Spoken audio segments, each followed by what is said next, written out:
Capítulo 39. Inmunidad parcial. La sala de juntas de la Comisión de Seguridad Heroica olía a muebles caros y a café recalentado. Un panel alargado dominaba el centro. Alrededor, hombres y mujeres con trajes impecables revisaban expedientes, pantallas y notas. Había en el ambiente un cansancio administrativo, pero por debajo, una verdadera irritación, la que nace cuando las cosas públicas se tuercen ante ojos que, por oficio, esperaban controlarlas. Naomasa no estaba solo en la mesa. A su lado había directores de división, jefes de operaciones y un grupo reducido de asesores jurídicos. Nadie habló de civilidad. La discusión comenzó seca, como una radiografía al mediodía. ¿Cómo es posible que un vigilante haya conseguido brechas de información que nosotros mismos no detectamos? La pregunta quedó flotando y, como un virus, abrió paso a casi todas las acusaciones posibles. Negligencia, infiltración, filtración deliberada. Tenemos protocolos, dijo una mujer de traje gris, cabeza de área de inteligencia. Revisiones, doble control, monitorización de accesos. Nadie en la base reconoce al vigilante. No figura en registros. Si algo falló no es solo que alguien recopilara información, es que, con todos nuestros recursos, no supimos proteger nuestro entorno. Un murmullo de asentimiento recorrió la sala.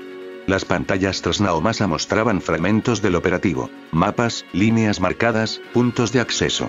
En uno de esos mapas había un punto rojo que nadie había sido capaz de cerrar a tiempo. La sensación general era de sorpresa ofendida. Alguien ajeno no solo había encontrado la información, sino que con esa información había conseguido provocar la caída de Tombstone, y lo había hecho en plena luz pública.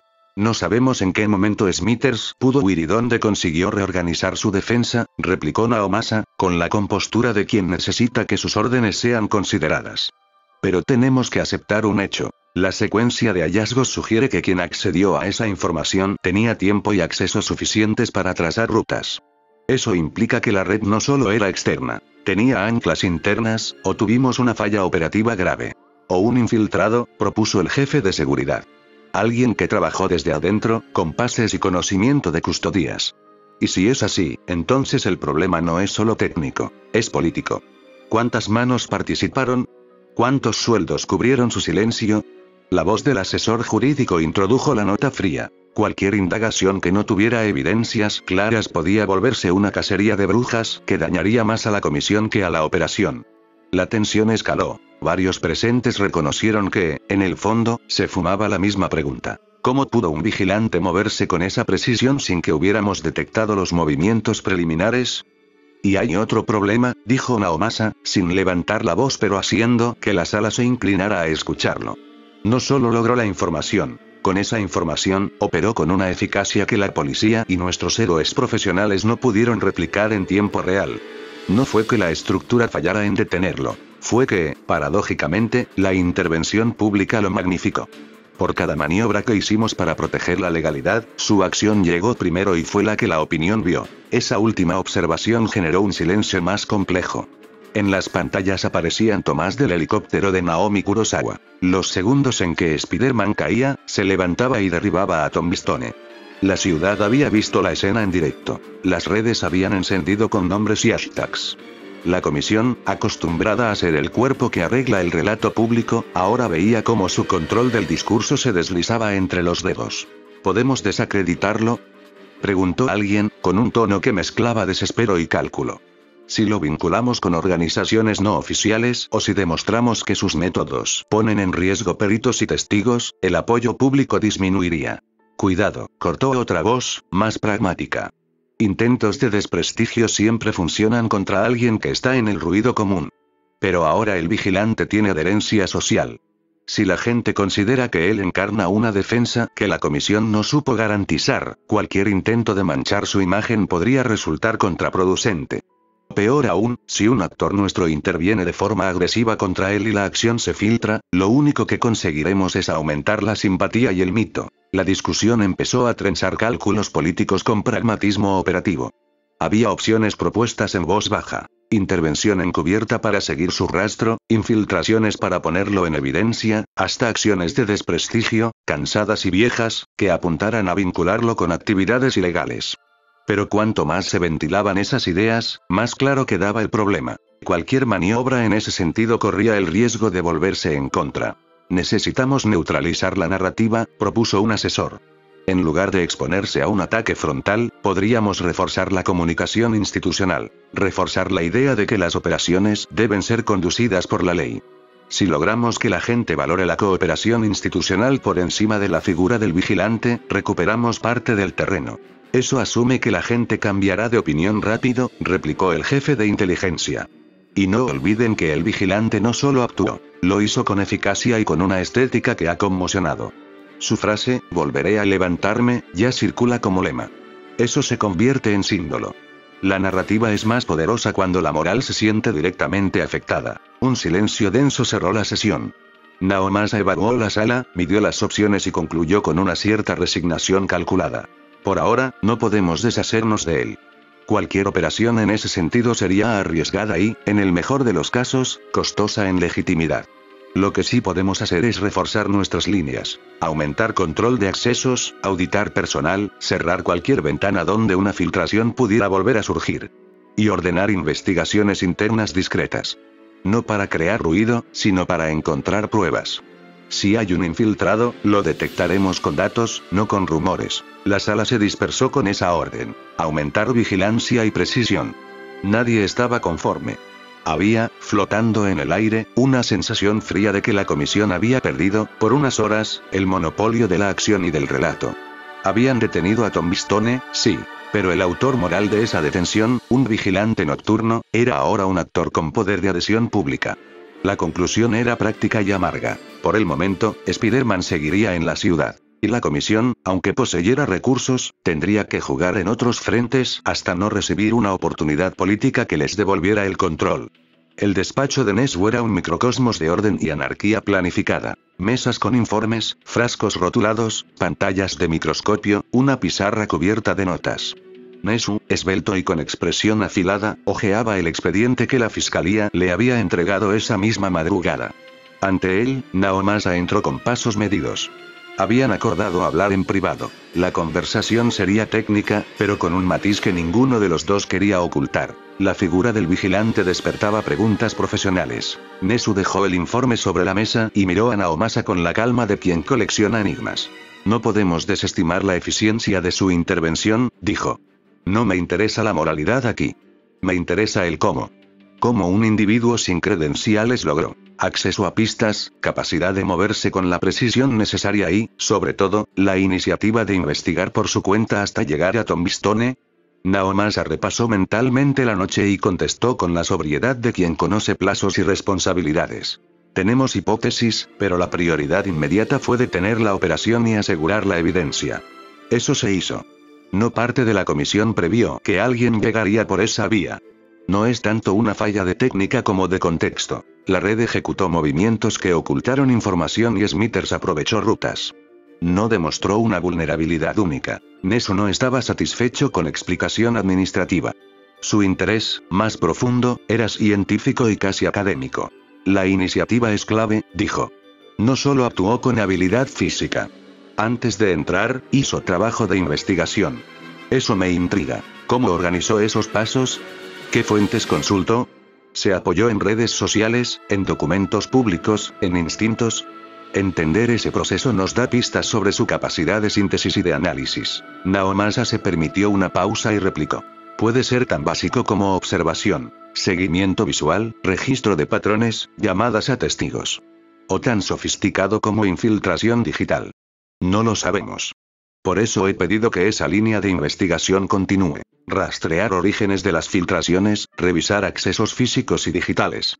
Pero te digo esto con honestidad. Tuvimos que pausar parte de esa investigación para continuar con el operativo y no pudimos cerrar descarte de posibles sospechosos. Nesu aferró una de las fotos impresas. El vigilante arrodillado, con la lluvia, la expresión tensa. Sus dedos tocaron el borde del papel como si pudiera extraer del papel mismo datos. Y hay otra cosa, continuó Nesu, bajando la voz como quien habla con el tiempo sobre un descubrimiento. La ciudad lo quiere. Desde un punto de vista sociológico es fascinante. ¿Por qué? Porque ofrece algo que las instituciones no. Porque se ve vulnerable y eso lo hace accesible. Hay una tensión entre la norma y la moral pública que complica a la comisión y su capacidad de actuar contra él. Si la gente empieza a protegerlo, de hecho, cualquier intento de detenerlo puede ser impugnado tanto legal como políticamente. Naomasa asintió. Era una obviedad que, sin embargo, dolía. En el juego del poder, la percepción pública es arma y blindaje. Mientras la opinión pública lo respalde, nuestras opciones se reducen, dijo. Pero eso no significa que no debamos investigar. Tenemos órdenes conclusas. Descubrir su identidad, averiguar cómo obtuvo la información, si hubo infiltrados, y si existe alguna relación entre él y elementos dentro de la comisión. No podemos obviarlo. Sin pruebas no actuamos, pero sin investigación tampoco entendemos. Nesu sonrió con esa mezcla de orgullo académico y verdad forense. Perfecto. Entonces seguirá la investigación. Yo quiero estudiar más a fondo sus capacidades. Cómo toma decisiones, su patrón de movimientos, y si es posible que tenga un trasfondo que explique su formación autodidacta en análisis táctico. Si su mente es tan adaptable, podría ser un recurso. Quizá podría reclutarlo, la palabra no se pronunció sin una mueca irónica. El diálogo giró hacia lo práctico. Listas de verificación para el equipo de inteligencia, protocolos para auditar accesos a bases de datos y medidas para proteger a testigos y peritos que habían debidamente trabajado en la noche. Naomasa insistió en que toda acción debía ser discreta. El riesgo político de filtración a la prensa era real y cualquier movimiento duro que involucrara a el vigilante debía ser pospuesto hasta contar con un andamiaje legal y logístico que lo sostuviera. No quiero que nos precipitemos, comentó Nesu, si bien tenemos la ventaja de la opinión pública, no podemos actuar sin tener cautela ya que nos meteríamos en problemas con la comisión si se enteraran de lo que estamos planeando. Nesu miró su pizarra y enumeró los pasos que proponía. Análisis de metadatos, revisión de cámaras internas y externas, entrevistas discretas a personal con acceso a logística y una reconstrucción cronológica de comunicaciones. Además, quería estudiar los patrones del vigilante en las horas previas. Dónde estuvo, qué rutas tomó, y si su estilo de combate. En la misma pizarra se veían también datos sobre sus estimaciones acerca de las medidas de su cuerpo y su perfil psicológico para reducir a los posibles sospechosos. La conversación entre ambos fluyó en un registro técnico. Nesu coleccionaba variables, Naomasa las convertía en órdenes y prioridades. En el trasfondo, el enigma del vigilante volvía a ser menos una amenaza moral y más un rompecabezas operacional. Ambos comprendieron que era una oportunidad ante todo. Entender cómo alguien operativo y eficaz había surgido desde una periferia no institucional. Era, en términos bruscos, un caso de estudio sobre cómo la ciudad se autodefendía cuando la institucionalidad parecía fallar. Al despedirse, Naomasa dio una instrucción concreta. Que la investigación sobre los accesos y las filtraciones continuara sin que la prensa sospechara movimientos. Nesu aceptó con una mezcla de entusiasmo profesional y cautela ética. Se marcharon con el peso de la ciudad encima. La legalidad, la ciencia y la opinión pública tejían una tela compleja en la que cualquier paso en falso tendría consecuencias. La cámara de la sala de control parpadeó con un brillo verdoso que no estaba hecho para consolar, sino para exponer datos en tonos que la vista humana percibe como medicina. El monitor central desplegó un archivo sellado, líneas de metadatos, tamo de firma digital y un logo que, aún encifrado, sugería origen policial. En la penumbra de la habitación, All for One permanecía semirecostado, sostenido por bucles mecánicos y tubos, que eran parte soporte y parte retórica. La figura de un poder que no podía moverse, pero todavía podía ordenar el mundo a distancia. El Dr. Garaki entró con pasos medidos, la bata blanca inmaculada como un juramento de ciencia. Sus lentes reflejaron los paneles, y su voz, cuando habló, fue la de quien ha pasado demasiado tiempo escuchando a máquinas traducir cuerpos en cifras. Sobre la mesa había un sobre gris, un paquete con sellos y una pequeña caja forense, todo lo posible para que la información fuera tan pura como la curiosidad que lo motivaba. Informe preliminar, dijo Garaki, extendiendo un dispositivo que proyectó en una pantalla colgante la primera imagen. Micrografía de fibras entrecruzadas con un patrón que no pertenecía a nylon conocido ni a biopolímeros comunes. Hemos recibido acceso restringido a los lotes que la comisión nos remitió. Todo está en custodia. No se ha permitido manipulación externa sin órdenes. He traído lo que los infiltrados pudieron extraer y resumir. All for One ladeó la cabeza con interés apenas demostrable. Su respiración, medida por una serie de ventiladores calibrados, emitía un silencio como un metrónomo. Habla, ordenó, sin la necesidad de levantar la voz. Garaki asintió y empezó por lo menos polémico. La telaraña. La telaraña, empezó, tiene características sorprendentes. A simple vista, bajo microscopía electrónica, su morfología se asemeja a hilos de seda biológica. Fibrillas finas, estructura laminar y enlaces que en contextos naturales se asocian a proteínas de tipo fibroína. Sin embargo, la resistencia medida es inusitada. La tensión de ruptura supera por amplio margen a las fibras sintéticas más avanzadas que conocemos y está por encima de la fibroína de arácnidos conocidos. No contiene trazas detectables de ADN humano. Las pruebas de contaminación fueron negativas. En resumen, funcionalmente es una telaraña orgánica con relaciones moleculares que indican un material biopolimérico, pero con propiedades mecánicas que sugieren una modificación extraordinaria o una vía bioquímica no observada. All for One dejó que la información flotara un instante. Su interés en materia de táctica y poder tomaba la forma de una sonrisa mínima, la promesa de un recurso inexplorado. ¿Y la sangre?, preguntó, sabiendo que la respuesta podría exigir un cambio de pulso en el laboratorio. Garaki tomó una bocanada que parecía preparar los números en su mente. La sangre es lo que más nos llamó la atención, dijo con voz templada. La muestra que la comisión autorizó para análisis, es decir, la que no ha salido de la custodia oficial, fue procesada por un equipo de contención en 3 laboratorios independientes y las firmas son consistentes entre ellos. La hemoglobina, los perfiles de proteína plasmática y las enzimas metabólicas humanas se detectan como esperábamos. Pero cuando realizamos secuenciación genómica, la lectura mostró algo distinto. El ADN humano aparece fusionado con otra secuencia que no es humana en el sentido clásico. El monitor desplegó entonces cadenas de nucleótidos alineadas, comparativas, y la voz de Garaki se volvió aún más clínica, casi erudita. El patrón sugiere una integración tan perfecta que, si no conociéramos la historia detrás de la muestra, parecería que el individuo nació con esa estructura.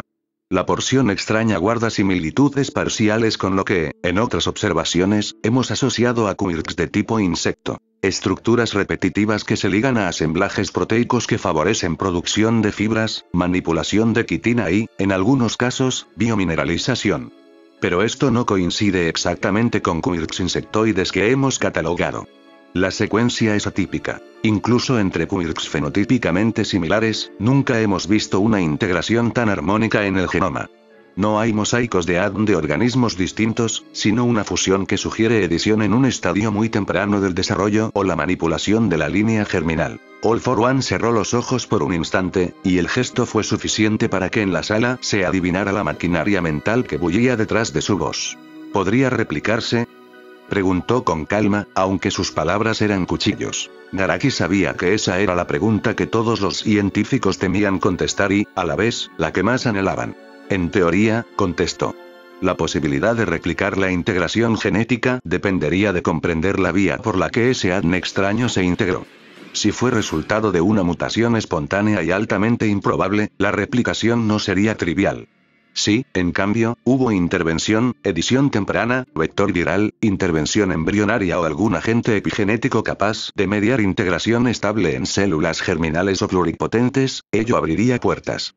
Ahora bien, no tenemos acceso completo a las muestras. La comisión las mantiene selladas y bajo custodia para evitar manipulación. Todos los ensayos a los que hemos tenido acceso son de lectura y secuenciación, no de cultivo ni de amplificación funcional. No puedo afirmar nada sin más material. All for One dejó que una risa sin alegría se escapara. Era la de quien sabía que la presión podía convertir lo imposible en posible. Tan ordenados como siempre, murmuró. ¿Qué más hay? Garaki tocó el dispositivo y cambió la proyección. Curvas de respuesta inmunológica, trazas de metabolitos y mapas de expresión genética. Hay indicaciones adicionales. La sangre muestra niveles de una proteína que regula la reparación de fibras y la síntesis de biopolímeros a ritmos fuera de lo habitual. En términos prácticos, eso explicaría una afinidad del organismo por producir fibras resistentes y regenerativas. Encriptados en su metaboloma hay rutas que no son meramente adaptativas. Parecen programadas para mantener la producción de material fibroso con alta eficiencia energética. Es como si hubiera un drive biológico que prioriza la producción de telaraña. Eso, sumado a la integración genómica, plantea una hipótesis. El sujeto cuenta con una predisposición genética, pero modulada por elementos exógenos que incrementan esa expresión. All for One se incorporó lo suficiente para que los cables y anclajes del arnés chirriaran. Sus ojos, cuando se fijaron en la pantalla, brillaron por debajo de párpados que el tiempo había endurecido. Imagina, dijo con voz baja. Nomus con esa síntesis aumentada. Piensa en estructuras internas reforzadas, en músculos que, además de fuerza, producen fibras que sirven para múltiples fines. Extremidades con capacidad de generar materiales de su propia composición. La biología entregando herramientas al instante. Garaki mordió el labio, consciente en todo momento de que sus palabras estaban calibradas para inflamar la imaginación de su maestro. Además, añadió, la falta de trazas humanas en la telaraña sugiere que la producción de esa fibra se realiza en tejido especializado del individuo y no es simple secreción de proteínas humanas habituales. Si lográramos entender el andamiaje celular y el estímulo bioquímico que induce esa síntesis, podríamos replicarlo o, al menos, inducirlo en tejidos con la infraestructura adecuada. All for One se permitió una sonrisa que no llegó a su rostro entero. Era una sombra que transformaba la ambición en un contrato. ¿Qué peligros ves?, pidió, como quien encarga a la contraprueba. Garaki respiró hondo y, por primera vez, su tono llevó la premura de un hombre que recomienda cautela. Los peligros son múltiples. Científicamente, manipular la línea germinal puede producir efectos imprevisibles, inestabilidad epigenética o cascadas oncogénicas. Éticamente, la replicación de rasgos de combate en sujetos humanos plantea cuestiones que exceden la ciencia. Operativamente, si alguien descubre que intentamos mantener o replicar estas cualidades, tendremos un problema en la opinión pública y legal. Y en términos de seguridad, la comisión controla las muestras. Sin acceso real, no podemos avanzar en cultivos funcionales. Lo único que puedo decir con seguridad es que la muestra es valiosa y requiere más investigación. All for One clavó en Garaki una mirada que pesó como una condena o una bendición. La línea que separaba la muerte de la gloria en aquel cuarto dependía de su respuesta. Quiero esa sangre, dijo sin rodeos. Quiero entenderla y luego explotarla. Y no me interesa la retórica ética que padece la gente. Quiero avance. ¿Crees que puedes conseguirla? Garaki tragó. La petición no era sorpresa. Sabía demasiado bien cómo funcionaba el tejido de órdenes en esa jerarquía. La ciencia, en manos equivocadas, se plegaba a la voluntad del poder. No es sencillo, contestó con frialdad. La comisión mantiene la custodia y ha restringido cualquier manipulación. Los accesos están auditados. Las muestras solo se retiran bajo órdenes judiciales o con custodia de alto nivel. Además, si hacemos movimientos directos, se dispararán rastros. No puedo traer un vial sin que alguien lo note. All for One escuchó y luego sonrió con esa mueca que no era humana del todo, una curvatura de labios que prometía paciencia y astucia. No lo pido tan blanco, respondió. Quiero vías. Personas que puedan moverse y extraer un trozo sin que la comisión sepa inmediatamente cómo fue. Recuperad el material por fuera del teatro oficial. Y hazlo con limpieza. Sin dejar pistas, sin réplicas emocionales. Si fallas, te arrepentirás. Si aciertas, te recompensaré como se recompensa a quien entiende el valor de la ciencia. Garaki inclinó la cabeza, la decisión ya marcada en músculos que no tendían a la revolución. Lo haré, dijo con voz medida. Tendré que usar contactos. Los infiltrados en la policía han sido útiles hasta ahora. Si me das tiempo y recursos, puedo coordinar una extracción quirúrgica. All for One asintió, satisfecho con la respuesta. No preguntó por el precio moral. Nunca lo había hecho donde el diseño del poder lo demandaba. En la pantalla, un fragmento de vídeo reprodujo la escena clave. El helicóptero de Naomi Kurosawa enfocando el muelle, la caída y la reacción de Spider-Man, el golpe que envió a Tombstone contra el metal. En el reflejo tenue de las pantallas se vio la figura del vigilante por un instante. Empapado, extenuado, de pie en medio del muelle como una estatua de carne. All for One miró la secuencia con la refinada atención del estratega que evalúa piezas antes de moverlas en su tablero. Eres interesante, murmuró, más para la criatura en la pantalla que para el hombre frente a él. Eres un espécimen que no sabía que existía. Garaki vio en la cara del venerable jefe la comprensión de un hombre que, incluso desde la cama de su postración, podía planear largos plazos. Tengo contactos, repitió. Puedo extraer una muestra si se abre la oportunidad. Podría usarse para experimentar en tejido de Nomu. Podríamos intentar inducir producción fibrosa en sujetos ya robustecidos. Podríamos lograr gnomos más eficientes, con capacidad de fabricar sus propios refuerzos. All for One cerró los ojos. La idea era tan simple y a la vez tan perfecta que le resultó deliciosa. Hazlo, ordenó. Pero ten cuidado. Si lo haces demasiado visible, perdió el valor del secreto. Usa a aquellos que ya nos sirven dentro de los cuerpos que no levantan sospechas. Los policías que nos deben favores. Los técnicos que no miran a quién les paga. Y una vez lo tengas, no me lo des a la vista de cualquiera. Traedlo acá. Lo probaremos de manera controlada, con todo el rigor que los resultados necesiten. Garaki asintió. Sabía que se adentraba en aguas peligrosas. Sabía que la ciencia perdía su ética cuando la ambición la domestica, pero tenía la promesa de acceso a recursos, instalaciones y protección que cualquier científico ambiciona cuando la materia de estudio se presenta tan única. Haré los arreglos, dijo. Avanzaré con discreción y prepararé a los equipos. Cuando Garaki se retiró, All for One permaneció unos momentos mirando la pantalla donde el clip de Naomi mostraba, en repetición, la escena culminante.